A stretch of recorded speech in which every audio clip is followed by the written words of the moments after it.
Hi കൂട്ടുകാരെ, എല്ലാവർക്കും സ്വാഗതം എൻ്റെ യൂട്യൂബ് ചാനലിലേക്ക്. ഞാൻ വൈകുന്നേരം നോമ്പ് വിഭവം ഉണ്ടാക്കുന്നതിന് വേണ്ടിയിട്ട് കുറച്ച് അരി, അതായത് നമ്മൾ ചോറുണ്ടാക്കുന്ന അരി ഉണ്ടല്ലോ, കുറുവയുണ്ട്, വെള്ള അരി. ആ അരി കുറച്ച് പച്ചരിയല്ല കേട്ടോ, ചോറുണ്ടാക്കുന്ന അരി തിളച്ച വെള്ളത്തിലിട്ട് വെച്ചതാണ്. ഒരു 1.5 മണിക്കൂറോളമായിട്ട് അത് തിളച്ച വെള്ളത്തിൽ കിടക്കുന്നു. അപ്പോൾ ചൂടെല്ലാം പോയി, ഇപ്പോൾ കഴുകി വാരി വെച്ചു. ഇനി കുറച്ച് തേങ്ങ പിന്നെ ജീരകം വേണം. ഇതെല്ലാം കൂടെ ചേർത്തിട്ട് ടേസ്റ്റിന് നല്ല ഫ്ലേവർ വേണമെങ്കിൽ ഏലക്കായ ഇടാം. സാധാരണ ഏലക്കായ ഇടുന്ന കണ്ടിട്ടില്ല, അതുകൊണ്ട് ഞാൻ 2 ചെറിയ ഉള്ളി കൂടെ ചതയ്ക്കും. അടിച്ചിട്ട് ഇത് മൊത്തത്തിൽ തേങ്ങ ചേർത്ത് മിക്സിയിൽ നന്നായിട്ട് ഗ്രൈൻഡറിൽ ഇടാൻ മാത്രം എടുത്തിട്ടില്ല, അതുകൊണ്ട് മിക്സിയിലൊന്ന് പൊടിച്ചെടുക്കാമെന്ന് വിചാരിച്ചു. എന്നിട്ട് തേങ്ങ ചേർത്ത് ജീരകവും ചേർത്ത് അതിനെ കുഴച്ച് ചെറിയ പത്തിരി പോലെ പരത്തി വട്ടത്തിൽ ഷേപ്പാക്കിയിട്ട് നമുക്കതിനെ എണ്ണയിലും പൊരിച്ച് കോരാം. എണ്ണയില്ലാതെ വേണ്ടവർക്ക് ചപ്പാത്തി കല്ലിലിട്ടിട്ടും എടുക്കാം. അപ്പോൾ അതാണ് ഇന്നത്തെ പുതിയ വിഭവം. ഒരു തവണ അരച്ചു, ശരിക്കും അരയണം. ഇനി ഉള്ളിയും നമ്മുടെ വലിയ ജീരകം, അതായത് പെരുംജീരകം ഇട്ടിട്ട് ഒന്ന് കൂടെ അരച്ചെടുക്കാം. ഒരു ടേബിൾ സ്പൂൺ വെള്ളവും ഒഴിക്കുന്നുണ്ട്. അരി അരച്ചു കഴിഞ്ഞു. അരി അരിച്ചു. ഇനി നമുക്ക് ഒരു 5 മിനിറ്റ് ഇങ്ങനെ വയ്ക്കാം. കുറച്ച് ഉപ്പ് കൂടെ മിക്സ് ചെയ്യണം. അരി, തേങ്ങ, ചെറിയ ഉള്ളി, പെരുംജീരകം മിക്സിയിലിട്ട് എല്ലാം കൂടെ ഒന്ന് കറക്കിയെടുത്തത്. ഇനി ഇതിലേക്ക് ഉപ്പിട്ട് മിക്സ് ചെയ്ത് വെച്ചിട്ട് ഒരു 5 മിനിറ്റ് കഴിയുമ്പം നമുക്കിതിനെ ചുട്ടെടുക്കാം. ഇപ്പം വെളിച്ചെണ്ണ തേച്ചിട്ട് പതുക്കെ പരത്തിയെടുക്കാം. ഇത്തിരി കട്ടിയുണ്ടാകും.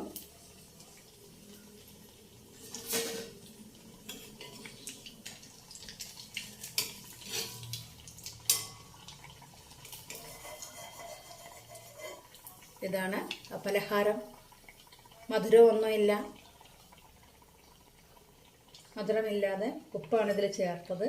കുറച്ചുകൂടെ വലുതായിട്ട് എടുക്കാം കേട്ടോ. നമ്മുടെ കയ്യിൽ വെച്ച് പരത്തി എളുപ്പത്തിൽ എങ്ങനെ ഇടാൻ പറ്റുമോ അങ്ങനെ ഇടാം.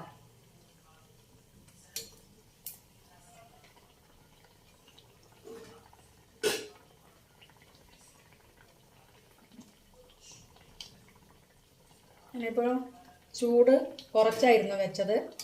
അപ്പോൾ ഞാൻ മീഡിയത്തിലോട്ട് മാറ്റിയിട്ടുണ്ട്. മീഡിയം സിമ്മ രീതിയിൽ ആറ്റിയിട്ട് വേണം നമ്മളത് വേവിച്ചെടുക്കാൻ. അത് ഞാൻ കരിഞ്ഞു പോകരുത്. ബ്രൗൺ കളറായി വരുമ്പം, ലൈറ്റ് ബ്രൗൺ കളറായി വരുമ്പോൾ എടുത്താൽ മതി.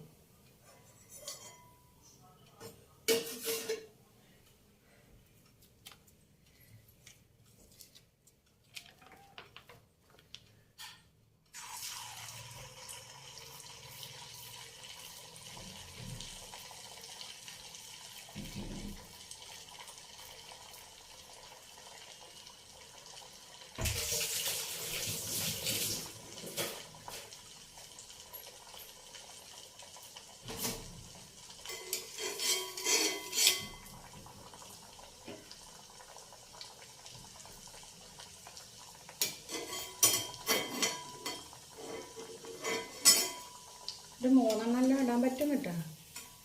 അവനെ പരത്തി വെക്കാൻ പറ്റില്ല, പരത്തി ഇട്ടുകൊണ്ടേ ഇരിക്കണം. ഒന്നുകിൽ കയ്യിൽ എണ്ണ ഇടുക, അല്ലെങ്കിൽ കയ്യിൽ ഒന്ന് നനച്ചാലും മതി.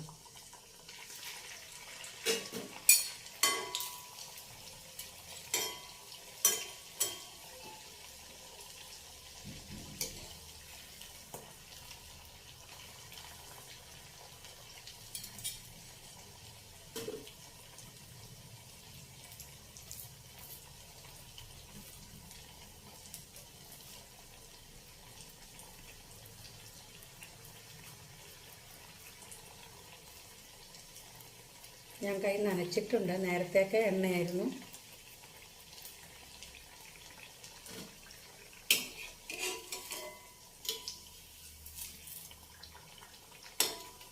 കുറച്ചുകൂടെ വലുതായിട്ട് പരത്തി ഇട്ട് കഴിഞ്ഞാൽ പൊറോട്ടിയാവും. തലശ്ശേരിക്കാരൊക്കെ പൊറോട്ടി എന്ന് പറയുന്ന കണ്ണൂർ തലശ്ശേരി മാഹി ഭാഗത്താണ് കൂടുതലായിട്ട് ഒറോട്ടി. പൊറോട്ടയായിട്ടും ഇല്ല. ഇപ്പോൾ എല്ലായിടത്തും ഉണ്ട് കേട്ടോ പൊറോട്ട.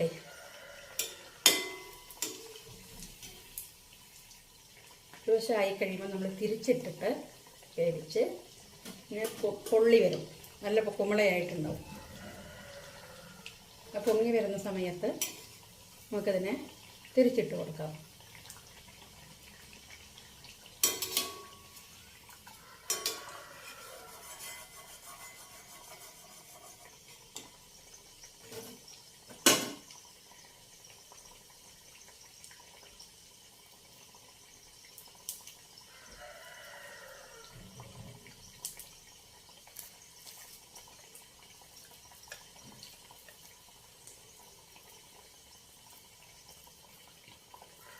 ഇത് നല്ല എരിവുള്ള കറിയുടെ കൂടെയാണ് കഴിക്കേണ്ടത്.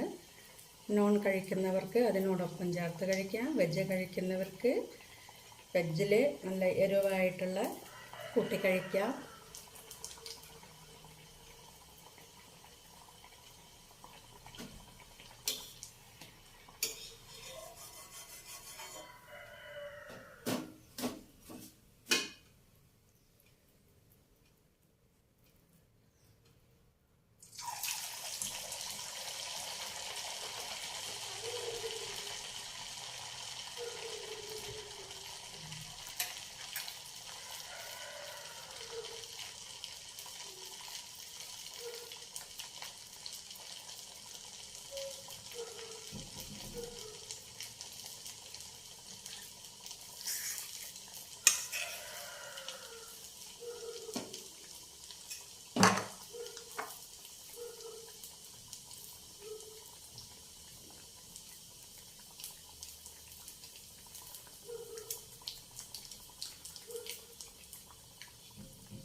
നല്ലതുപോലെ പൊങ്ങി വന്നിട്ടുണ്ട്. ഒരു വശം പൊങ്ങി വരുമ്പം മറുഭാഗം കൂടെ ഇട്ട് കൊടുക്കാം.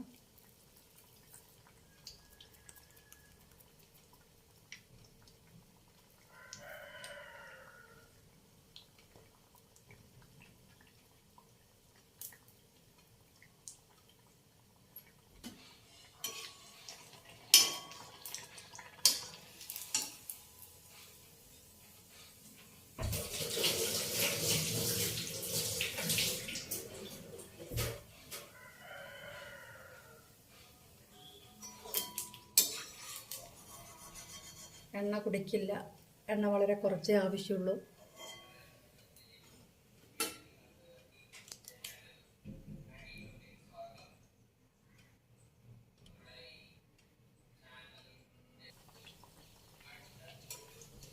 അപ്പോൾ കൂട്ടുകാരെ, ഞാനിത് ഉണ്ടാക്കി തീരാറായി. ഓരോന്നായിട്ട് ഇപ്പോൾ ഇടുന്നുള്ളൂ. നേരത്തൊക്കെ 2 ഇട്ടിരുന്നു. പറ്റൊന്നുമല്ല, എണ്ണയുടെ അളവ് കുറയുമ്പോഴേ കുമിള വരാൻ കുറച്ച് താമസമാവും. ഇതുപോലെ വരണം. അപ്പോൾ ഇതേപോലെ ബ്രൗൺ കളറാവണം. ഇതേപോലെ ബ്രൗൺ കളറാകണം. എണ്ണയിലേക്കിട്ട് കുമിളകളായിട്ട് വരണം. അതൊക്കെ നോക്കിയിട്ട് കുറേശ്ശെയാണ് ഇട്ട് കൊടുക്കുന്നത്. അങ്ങനെ ലാസ്റ്റായി നമ്മുടെ കുഞ്ഞു റോട്ടി റെഡിയാക്കി കഴിഞ്ഞു. അപ്പോൾ ഈ വീഡിയോ കാണുന്ന എൻ്റെ എല്ലാ സുഹൃത്തുക്കളും ഈ വീഡിയോ ഷെയർ ചെയ്യണം. ഇഷ്ടപ്പെട്ടാൽ ലൈക്കും കമൻറ്റും തരണം. എൻ്റെ ചാനൽ ഒന്ന് സബ്സ്ക്രൈബ് ചെയ്യുകയും വേണം. അപ്പോൾ താങ്ക് യു ഫോർ വാച്ചിങ്. കൂട്ടുകാരെ, നമ്മുടെ കുഞ്ഞു റോട്ടിയും നോമ്പ് തുറക്കുന്ന സമയത്തേക്കുള്ള ജ്യൂസും റെഡിയായിട്ടുണ്ട്.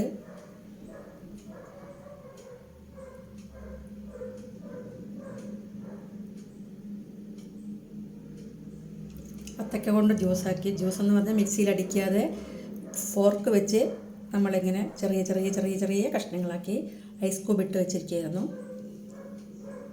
അപ്പോൾ ഇന്നത്തെ വിഭവങ്ങൾ ഇതാണ്.